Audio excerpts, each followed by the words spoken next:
Je m'étais promis de surtout pas faire scientifique.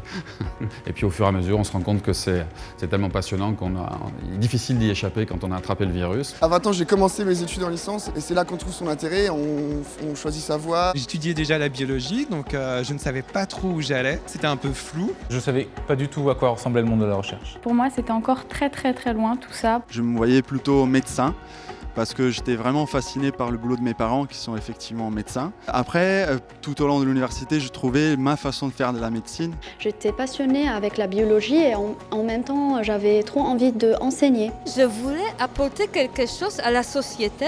Jamais j'aurais imaginé faire de la recherche, avoir été financée pour ça et avoir trouvé des choses et en parler devant un grand public.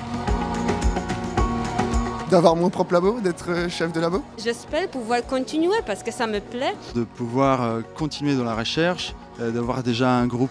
Dans le public, dans le privé, je sais pas, mais encore être à la paillasse. À la tête d'une équipe de recherche, en train de diriger des sciences fondamentales. Je serai professeur à l'université et j'aurai un super labo de recherche. Je me vois en tant qu'enseignant-chercheur et développer cette passion de la recherche avec le plus grand nombre.